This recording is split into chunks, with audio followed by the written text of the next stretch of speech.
জঙ্গল বুক। বহুকাল আগে আফ্রিকার জঙ্গলের প্রতিটা জীবজন্তু জঙ্গলের সুবিচার ধারায় জীবনযাপন করত।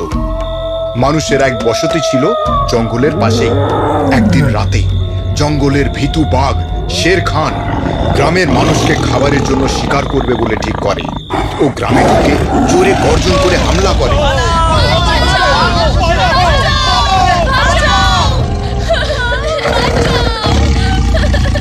তাবাকি মানে জঙ্গলের শিয়াল এবং বাঘের চালা ওর পিছু পিছু আসে।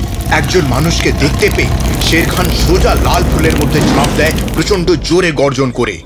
রাক্ষা এই সব কিছু দেখছিল গুহার বাইরে বসে নিজের ছানাদের নিয়ে। এই ভীতু বাঘ দুর্বলের শিকার করছে মানুষের। সবাই জানে যে ও একটা ভীতু বাঘ, তাই ওর থেকে হরিণ শিকারের আশা করা যায় কি? দেখে মনে হচ্ছে ওর কপালে কিছুই জোটেনি, পাটাই পুড়িয়েছে। বাঘের গর্জন থেমে যায়। আরেকবার জঙ্গল শান্ত হয়ে যায়। নেকড়েরা যখন কথা বলছিল আচমকা ঝোপঝাড়ের মধ্যে কিছু নড়াচড়া দেখে। বাবা নেকড়ে তৎক্ষণাৎ ঝোপের দিকে ঝাঁপিয়ে পড়ে নিজের পরিবারকে বাঁচাতে। একটা মানব শিশু। বাচ্চাটা গ্রাম থেকে বেরিয়ে নেকড়েদের গুহায় হামাগুড়ি দিয়ে চলে এসেছে। ওকে আমি আমার কাছে রাখবো, আমি আমার বাচ্চাদের মতো ওকে বড় করব। ওর নাম দিলাম মোগলি। রাক্ষা, আমার মনে হয় না আমাদের দল মানুষের বাচ্চাকে মেনে নেবে। সেটা আমি দেখে নেব। তাবাকি গুহার পেছনেই লুকিয়েছিল এবং সে তৎক্ষণাৎ গিয়ে শের খানকে মানুষের বাচ্চাটার ব্যাপারে বলে। শের খান সঙ্গে সঙ্গে গুহায় যায়। ওই মানুষের বাচ্চাটা হলো আমার শিকার, ওকে আমার কাছে ছেড়ে দাও। পালা এখান থেকে, ভিতর ডিম একটা। ও আমার বাচ্চা, আর তুই ভুল করে ওর গায়ে হাত দিবি না। শের খান আগুনে আহত হয়েছিল, তাই ও নেকড়ে মায়ের এই রণমূর্তি দেখে ওখান থেকে কেটে পড়ে। একদিন এই বাচ্চাটাকে রাখবো আমার থাবার নিচে, দুই চোয়ালের মাঝখানে। পরের দিন ওরা মোগলিকে নেকড়ের দলের সামনে নিয়ে আসে। অনেক তর্কাতর্কির পর এবং বাঘিরার সহমতিতে নেকড়ের দল মোগলিকে মেনে নেয়। বাঘিরা আর বালু ওকে জঙ্গলে নিয়ম শেখাবে, তবে ওকে নিজের লোকের কাছে ফিরে যেতে হবে বড় হওয়ার পর। জঙ্গলের জীবনযাপনের আদব কায়দা শিখতে শিখতে মোগলি জঙ্গলেই বড় হয়ে ওঠে।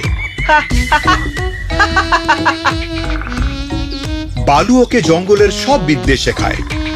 ও ওকে জন্তুদের ভাষা শেখায়। ও ওকে নিজের পছন্দের জিনিসগুলোও শেখায়, যেমন মৌমাছির চাক থেকে মধু নেওয়া এবং মাছ ধরা।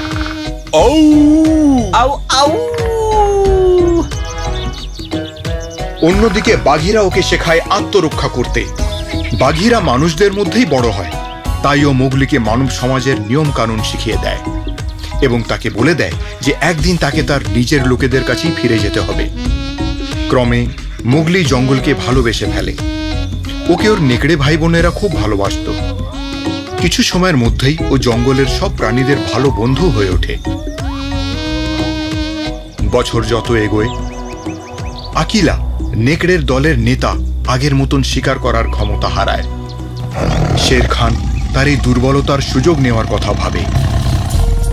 এই যে অল্প বয়সী নেকড়ের দল, এবার তোমাদের সময় হয়েছে দলকে নেতৃত্ব দেওয়ার। আকিলাকে নেতার স্থান থেকে সরিয়ে দাও। আমাকে ওই মানুষের বাচ্চাটা দাও, আর না হলে আমি সব সময় তোমাদের এলাকায় শিকার করব আর একটা টুকরো দেব না তোমাদের। অল্প বয়সী নেকড়েরা আকিলাকে নিজের স্থান ছেড়ে দিতে বলে। আমি বলবো তোমরা ভিতর দল যদি মোগলিকে শের খানের কাছে দিয়ে দাও। আমি নেতার জায়গা ছেড়ে দিতে রাজি আছি, কিন্তু তোমাদের মোগলিকে যেতে দিতে হবে। বাঘিরা এই আলোচনার ব্যাপারে জানতে পারে। মোগলি, এবার শের খানকে ওর জায়গাটা বুঝিয়ে দিতে হবে। সবাইকে ওর বিরুদ্ধে লড়তে হবে। কিন্তু আমি একা ওর সাথে লড়বো কি করে? গোটা নেকড়ের দল এখন শের খানের সাথে আছে। তুমি মানুষের গ্রামে যাও আর ওখান থেকে লাল ফুল নিয়ে এসো। লাল ফুল দেখে ওরা ভয় পেয়ে যাবে। আমার এই মুহূর্তে জঙ্গল ছেড়ে চলে যাওয়া উচিত, আর আমার লোকজনের সঙ্গে থাকা উচিত। মোগলি বাঘিরা এবং বালুকে জড়িয়ে ধরে এবং জীবনে প্রথমবার ও খুব কাঁদে। কিছুক্ষণের মধ্যেই মোগলি বালুর পেটের উপর ঘুমিয়ে পড়ে। প্রত্যেকেই গাছের উপর ঘুমিয়ে পড়ে। বাঁদরের দল মোগলিকে দেখতে পায় এবং ওকে তুলে নিয়ে যায়। এই বাঁদররা ছিল জঙ্গলের সবচেয়ে খ্যাপাটে প্রাণী, যারা কোনো রকম নিয়ম কানুন মানত না। যখন বালু আর বাঘিরা ঘুম থেকে ওঠে ওদের মনে হয় মোগলি হয়তো গ্রামে ফিরে গেছে, কিন্তু আসলে মোগলিকে এক গাছ থেকে আরেক গাছ টপকে বাঁদররা জঙ্গলের ভেতরে নিয়ে যেতে থাকে। আচমকা মোগলি একটা চিলকে দেখতে পায় যে ওখান থেকে উড়ে যাচ্ছিল এবং তাকে ও পাখিদের ভাষায় বলে বাঘিরা আর বালুকে খবর দিতে যে বাঁদররা ওকে তুলে নিয়ে এসেছে।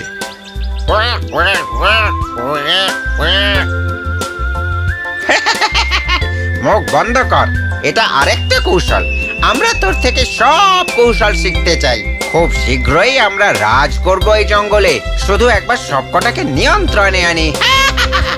চিল বালু আর বাঘিরাকে মোগলিকে তুলে নিয়ে যাওয়ার ব্যাপারে বলে। ওরা মোগলিকে ঠান্ডার জায়গায় নিয়ে গেছে, ওটা হলো জঙ্গলের পরিত্যক্ত অঞ্চল। এই সব বাঁদরগুলো হলো ধূর্ত আর বিপজ্জনক। আমরা একা ওদের সাথে লড়তে পারবো না, আমাদেরকে কায়ের সাহায্য নিতে হবে। ওরা জঙ্গলের সাপ কাকে ওদেরকে সাহায্যের জন্য রাজি করিয়ে নেয়। ওরা সবাই মিলে ওই পরিত্যক্ত এলাকায় গিয়ে পৌঁছয়। বাঁদররা মোগলিকে বিশাল বড় এক গুহার মধ্যে লুকিয়ে রেখেছিল। প্রথমে বাঘিরা ভেতরে যায় ওদের সায়স্তা করতে। ও ওদের মুখ দিয়ে কামড়ে ধরে দূরে ফেলে দিতে থাকে, কিন্তু ওরা সংখ্যায় এত বেশি ছিল যে ও হাঁপিয়ে পড়ে।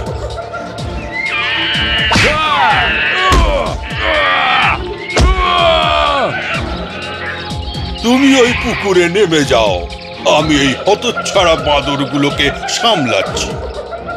বালু একের পর এক বাঁদরকে তুলে এদিক ওদিক ছুঁড়ে ফেলতে শুরু করে, কিন্তু ওকেও বাঁদররা শিগগিরই কাত করে ফেলে।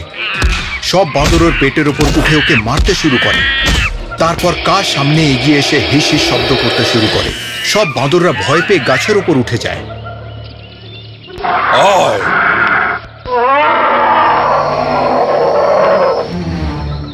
কা গম্বুজটা ভেঙে মোগলিকে বাইরে বের করে আনে। ও বাহ, কি সুস্বাদু মাংস! কা, না, তুমি বাচ্চাটার ওপর ভুল করেও নজর দিও না। কা মোগলির গা থেকে প্যাঁচ খুলে নেয়। তারপরও নাচতে শুরু করে, যা দেখে বাঁদররা সম্মোহিত হয়ে যায় এবং কা ওদেরকে নিজের সঙ্গে নিয়ে চলে যায়। আমার মনে হয় এই জঙ্গল আর আমার জন্য নয়, আমায় এই জঙ্গল তাড়াতাড়ি ছেড়ে দিতে হবে। মোগলি শেষবারের মতন বাঘিরা আর বালুকে বিদায় জানায় এবং গ্রামের উদ্দেশ্যে রওনা দেয়। গ্রামবাসীরা প্রথমে মোগলিকে দেখে ভয় পেয়ে যায়। এই বাচ্চাটা জঙ্গল থেকে এসেছে, ও আমাদের উপর হামলা করতে পারে, ও আমাদের মেরে ফেলতে পারে। ওকে দেখে নিষ্পাপ মনে হচ্ছে। তোমরা এসব ভুলভাল কেন ভাবছো? আয় বাবা, তুই আমার সঙ্গে থাকবি। কয়েকদিনের মধ্যেই মোগলি গ্রামের জীবনের সঙ্গেও পরিচিত হয়ে যায়, ওদের ভাষাও শিখে নেয়। ওরা ওকে একটা কাজের দায়িত্ব দেয়, গবাদি পশুকে চড়ানোর। একদিন ওর বন্ধু বাঘিরা এবং বালু ওর সঙ্গে পাহাড়ের ওপর দেখা করতে আসে, আর তাদের সঙ্গে ওর নেকড়ে ভাইয়েরাও আসে। দল বিপদে পড়েছে, শের খান নেকড়েদের এক এক করে মেরে ফেলার সিদ্ধান্ত নিয়েছে। তোমরা সিদ্ধান্ত নিয়েছিলে আমায় শের খানের মুখে ফেলে দেবে, আমি কেন এখন তোমাদের কথা ভাববো? আমাদের গায়ে একই রক্ত না বইলেও আমাদের মা তোমাকে নিজের সন্তানের মতোই মানুষ করেছে, তাই প্রতিশোধ আমাদের নিতেই হবে। কি? মা কি? মা শের খানের সঙ্গে লড়তে গিয়ে মারা যান। ও গুহাতে আসে তোমার খোঁজ করতে, কিন্তু মা একটা কথাও বলেনি। আর বলতে হবে না, আমি শের খানকে ছাড়বো না। মোগলি ওর গবাদি পশুর দলকে নিয়ে গিরিখাতে যায়, যেখানে শের খান লুকিয়েছিল।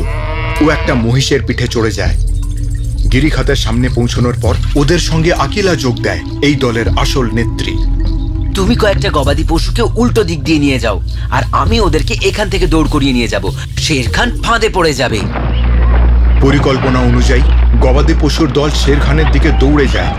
গোটা গিরিখাত কাঁপতে শুরু করে ওদের পায়ের দাপটে।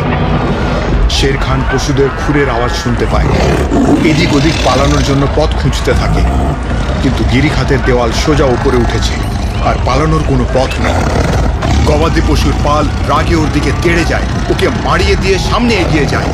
মোষের দল শের খানকে মাটি থেকে উঠতে দেয় না, ওরা ওকে মারিয়ে পিষ্ট করে চলে যায়। শের খান ওই কাদা থেকে আর বেরোতে পারে না। কাজ হয়ে গেছিল, শের খানের খেল খতম হয়ে যায়, আর তার সঙ্গে গ্রাম ও জঙ্গল স্বস্তির নিঃশ্বাস ফেলে।